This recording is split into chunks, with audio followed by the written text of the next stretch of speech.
बोलिए प्रेम से श्री सद्गुरु महाराज की जय। गुरु धोवी शिष का पड़ा, साबुन सिर जनहार, सुरत शिला पर धोइए, जो तेनी साचा बानिया, साचे हाथ लगाओ, अंदर झाड़ू दे के कूड़ा दूर बहाओ, सकलो दुर्मति दूर करो, अच्छा जन्म बनाओ, काग गमन को छोड़ के हंस गमन चली आओ। वंदनीय संत समाज, देव देवियों, माताओं, भक्तिमती बहनों, सभी के चरणों में मैं अपना प्रणाम निवेदित करता हूँ। आप लोग बड़ी भाग्यशाली हैं जो ज्ञान रूपी सरोवर में स्नान करने का अवसर मिला है। इसलिए सब कोई मुस्कुराइए और जोरदार ताली बजा के सत्संग का स्वागत कीजिए। संत महात्मा बतलाते हैं, सदगुरु कबीर साहब कहते हैं कि ना धन तेरा ना धन मेरा, हम तो रैन बसेरा रे, कर ले बंदे आप निबेरा, यही जन्म का फेरा रे। हे मनुष्य, हे मानव, यह संसार में कहीं कुछ नहीं है। यह जीवन के साथ साथ जो शांति है वही सबसे बड़ा सुख का खजाना है। परंतु मनुष्य जान करके अनजान बन जाता है। सदगुरु कबीर साहब कहते हैं, 7 दीप 9 खंड में गुरु ते बड़ा न कोई, करता करे सो करी ना सके, गुरु करे सो होय। गुरु धोवी शिष का पड़ा, साबुन सिरजनहार, सुरत शिला पर धोइए, ज्योति निकसे अपार।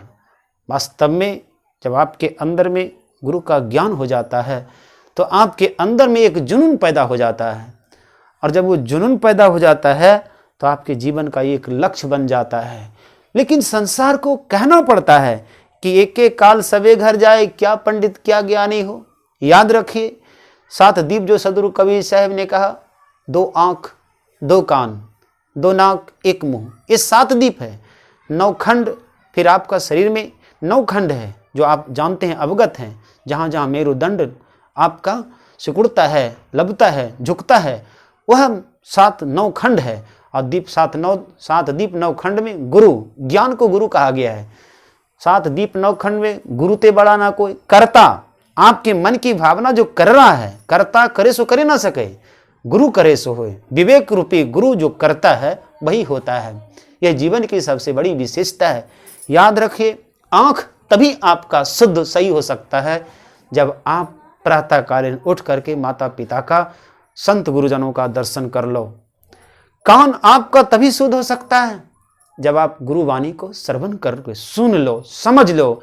संत महात्मा बतलाते हैं कि हे मानव, अपने अंदर में जो ये मिट्टी का बना हुआ घर है, इस घर में जन्मत मरत जगत संसारा, इसी घर में अनेक प्रकार का घर बनता है और फिर ये घर नष्ट हो जाता है। इसलिए साहेब कबीर को कहना पड़ा, एक एक काल सवे घर जाए, क्या पंडित क्या ज्ञानी हो। मुंह आपका तभी पवित्र हो सकता है जब आप गुरु का कीर्तन कर लें।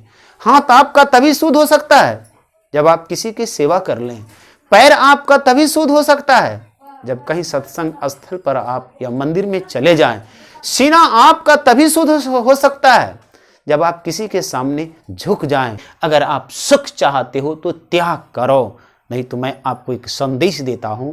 एक गांव में एक सज्जन आदमी था। सज्जन बेचारे 2 भाई थे। एक भाई प्रोफेसर, दूसरा भाई टीचर, जो आप जानते ही हैं कि शिक्षक को टीचर कहा जाता है। प्रोफेसर तो कॉलेज का होता है और टीचर मध्य विद्यालय का होता है। दोनों भाई, छोटा भाई प्रोफेसर, बड़ा भाई टीचर, दोनों भाई बेचारे, किसी का वेतन 90,000, प्रोफेसर का वेतन तो 90,000 लगभग है, जान नहीं पाते, हो सकता है 70-80 के अंदर होगा। टीचर का वेतन 40-50 के अंदर होगा।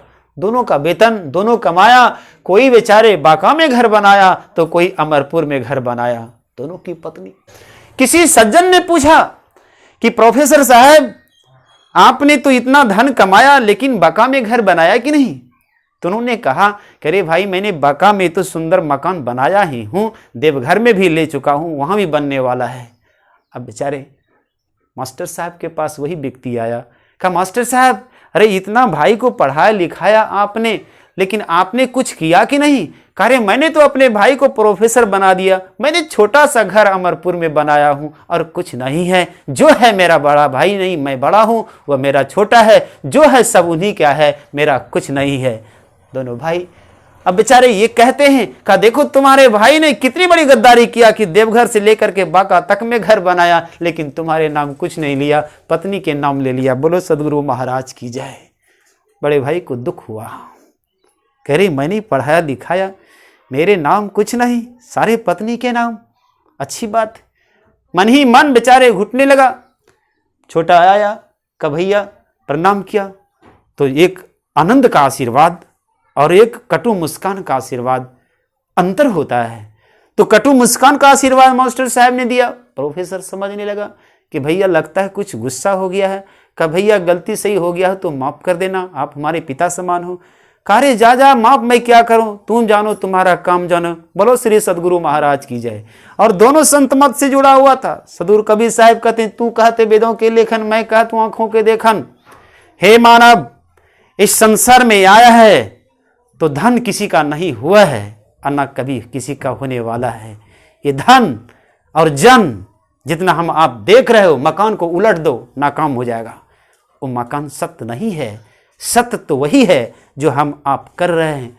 दोनों भाई की पत्नी एक दिन भगवान शिव की पूजन करने चले जा रहे थे, वहीं पर फिर वही इंसान भेटा। कह दोनों भाई आज कितने मेल से दोनों भाई की पत्नी पूजा करने जा रही हो? क्या छोटे वाली रानी से कहा क्या जी आपने तो देवघर बांका में घर बनाए, क्या बड़े भाभी के लिए आपने कुछ लिया कि नहीं? कुछ नहीं बोली। बड़े के अंदर में, बड़ी बहन के अंदर में आया कि जरूर कुछ हमारे साथ गड़बड़ हुआ है। दोनों भाई की पत्नी अब दोनों शाम में ध्यान में, सुबह शाम तीनों टाइम ध्यान करते हैं। बोलो श्री सदगुरु महाराज की जय। पंचायत चला, पंचायत हुई, सारे लोग धन हिसाब, बेटा बेटी पढ़ाया लिखाया, सबका खर्च तय हुआ। तब बेचारे अंत में दोनों पत्नी इतने, आजकल अगर देखो तो नारी का स्वरूप लक्ष्मी का है, नारी का गुण लक्ष्मी का है, उसके अंदर में कोयल का निवास है। लेकिन पता नहीं अनेक प्रकार की जब झगड़ा होता है तो ना जाने उसके अंदर में कौन सी आग होती है। सदगुरु कबीर साहब ने कहा नारी नर की खान है, नारी नरक की पहचान भी है और नारी नर की सम्मान भी है। अगर नारी लक्ष्मी हो जाए तो नर का सम्मान है। जैसे उमा के पर शिव के संग उमा लग गई तो क्या हो गए? उमा पार्वती। लक्ष्मी के संग नारायण लग गई तो लक्ष्मी नारायण। राधे के संग कृष्ण लग गई तो राधे कृष्णा।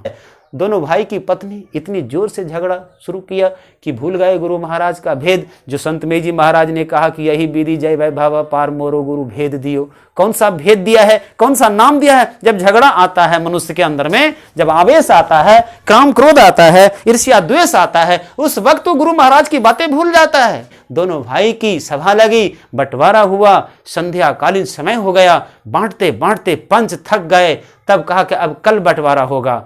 तब छोटे भाई ने कहा महाराज, दोनों पत्नी से कहा भाभी आपका बंटवारा हो गया? कहा बाकी रह गई। अपनी पत्नी से कहा आपकी बंटवारा हो गई? कहा बाकी रह गई। कहा रात्रि हो गया। अब माताओं को देखो, शिक्षा को देखो, क्या अनेक प्रकार का हो जाता है। यही जीवन की सबसे बड़ी विशेषता है। भाई ने कहा कि अब मेरा बंटवारा आरंभ होगा। पंचों से कहा महाराज आप लोगों से नहीं होगा, अब मेरा बंटवारा आरंभ होगा, मुझे जो बांटना है। पंच ने कहा क्या बांटोगे? सब चीज तो मैंने बांट दिया, खाता दिखाओ। खाता भी दिखाया, सारे पैसे को ट्रांसफर कर दिया। पैसा भी ट्रांसफर करने में देर नहीं लगता है। सदगुरु कबीर साहब ने कहा करिए नित्य सत्संग को बाधा सकल मिटाए। छोटे भाई बेचारे अपने पांव की चप्पल खोल करके फेंक दिया। कहा पहला मैंने ये बांट लिया कि अब मुझे चप्पल नहीं पहनना है। भाई के बड़े के अंदर में जैसे पकड़ने गया, प्रणाम किया, तो बेचारे और बड़े को क्रोध आया कि सारे धन लेकर के आज तूने मुझे प्रणाम करने आया है, ये प्रणाम हमें नहीं चाहिए। कहा भैया वो तो मैंने भूल से किया है, जो हमारे ससुर जी की गलती से हुआ है, लेकिन मैंने गलती नहीं किया। आज मुझे जो बांटना है मैं संसार को दिखाना चाहता हूं। छोटे भाई ने बड़े भाई को रोते हुए कंधे से लगाया और सीधे लेकर के उठ करके सभा स्थल से लेकर गया। दोनों पत्नी से कहा कि आप बांका का घर ले लो या देवघर का घर ले लो या फिर अमरपुर का घर ले लो, मुझे 3 जगह का घर में से कोई घर नहीं चाहिए, मुझे तो यही घर चाहिए जिस घर ने मुझे इस घर को बनाया है। बोलिए श्री सद्गुरु महाराज की जय। सबके अंदर में संदेश हो गया कि वास्तव में इस प्रकार का बंटवारा हो जाए। अपने बड़े भाई को छोटे भाई अगर ये सम्मान देना शुरू कर दे तो जिंदगी कल स्वर्ग हो जाएगा। नरक और स्वर्ग यही है। इसलिए संत महात्मा बतलाते कि ना कोई सुख दुख के दाता, निज कर्म भोगहु निज भ्राता। हे संसार के लोगों, माता पिता हैं, पुत्र पुत्री को सही संस्कार दीजिए, यही जीवन का सबसे बड़ा सत्संग है। सुबह उठिए, सबको प्रणाम कीजिए, आदर दीजिए, यही जीवन का सबसे बड़ा लक्ष्य